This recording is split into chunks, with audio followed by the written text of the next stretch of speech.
دوسری اہم سرخی کرکٹ سے متعلق اس طرح ہے. ہندوستان کی ویسٹ انڈیز کے خلاف کلین سویپ. گل سینچری سے چوکے. ٹیم انڈیا نے تیسرے اور آخری یک روزہ میچ میں کریبیائی ٹیم کو 119 رن سے شکست دے کر سیریز 0-3 سے اپنے نام کی. نظر ڈالیں گے روزنامہ سہارا کے صفحے اول پر، جس نے اہم سرخی اس طرح بنائی ہے: AAP کے 3 ممبران راجیہ سبھا سے معطل. دوسری اہم سرخی اس طرح ہے: دیسی طیارہ بردار جہاز INS وکرانت بحریہ کے حوالے. ہندوستانی بحریہ کے لیے آج کا دن ایک تاریخی دن ہے. کوچین شپ یارڈ لمیٹڈ نے جمعرات کو ملک میں تیار کردہ پہلا طیارہ بردار بحری جہاز INS وکرانت کو بحریہ کے حوالے کیا. اسی کے ساتھ اب مذکورہ اخبار کی بین الاقوامی خبروں پر نظر ڈالتے ہیں، جس میں اہم سرخی اس طرح ہے: مصر ہندوستان کا $8 ارب کے گرین ہائیڈروجن پلانٹ کے قیام کا معاہدہ. مصری کابینہ نے اعلان کیا کہ مصر نے نہر سوئز کے اقتصادی زون میں گرین ہائیڈروجن کی پیداوار کے لیے ایک پلانٹ قائم کرنے کے لیے ہندوستانی کمپنی کے ساتھ مفاہمت کی ایک یادداشت پر دستخط کیے ہیں. اور آخر میں جائزہ لیں گے روزنامہ ہمارا سماج کا، جس نے اپنے صفحے اول پر اہم سرخی اس طرح بنائی ہے: 17 سالہ نوجوان بھی ووٹر لسٹ کے لیے پیش کی درخواست دے سکتے ہیں. یہ بات کہی ہے الیکشن کمیشن نے. دوسری اہم سرخی اس طرح ہے: گھوٹالوں کے الزامات کے درمیان پارتھ چٹرجی عہدے وزارت سے برطرف. تو ناظرین، یہ تھا آج کے اردو اخبارات کا مختصر جائزہ.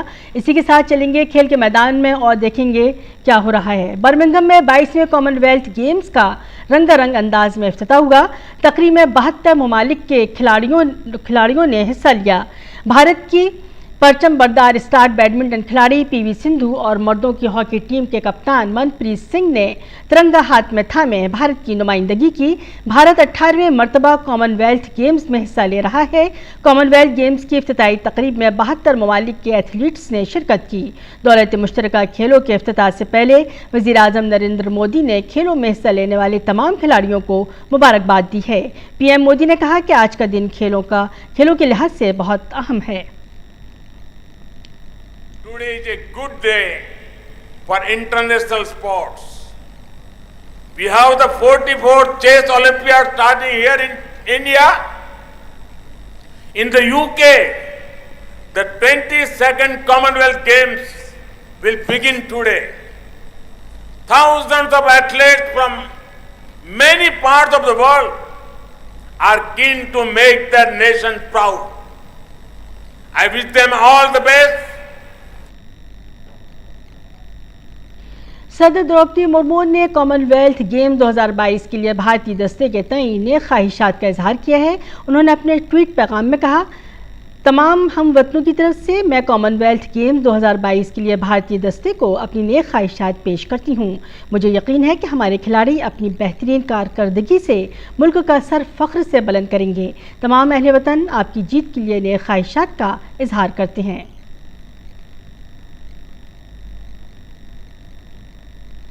وزیر اعظم نریندر مودی نے چنئی کے قریب مہابلی پورم میں شطرنج اولمپیاڈ کے 44ویں سیزن کا آغاز کیا. افتتاحی تقریب کے دوران تمل ناڈو کے وزیر اعلیٰ M.K. اسٹالن نے وزیر اعظم نریندر مودی کا خیر مقدم کیا. مایاناز شطرنج کھلاڑی وشواناتھ آنند نے وزیر اعظم کو شطرنج اولمپیاڈ کی مشعل سونپی. بھارت پہلی مرتبہ شطرنج اولمپیاڈ کی میزبانی کر رہا ہے. بھارت سال 2020 کے آن لائن اولمپیاڈ میں روس کے ساتھ مشترکہ فاتح رہا ہے. شطرنج اولمپیاڈ میں اس مرتبہ اوپن زمرے میں ریکارڈ 187 ممالک کی ٹیمیں اور خواتین زمرے میں 162 ٹیمیں حصہ لے رہی ہیں. I declare the 44th Chess Olympiad open. May the games begin. The 44th Chess Olympiad has been a tournament of many firsts and records. This is the first time the Chess Olympiad is being held in the place of origin of chess of India. It is coming to Asia for the first time in 3 decades. اور آئیے اب جانتے ہیں موسم کا مزاج.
ناظرین آج بلیٹن میں بس اتنا ہی، لیکن جانے سے پہلے آپ کو بتا دیں کہ نیو یارک میں 77 ملین سال پرانے ڈائناسور کے ڈھانچے کی نیلامی $6.1 ملین میں ہوئی ہے، جو 10 فٹ اونچا اور 22 فٹ لمبا ہے۔ آپ اس ڈائناسور کی جھلکیوں سے محظوظ ہوں اور ہمیں دیں اجازت۔ آداب۔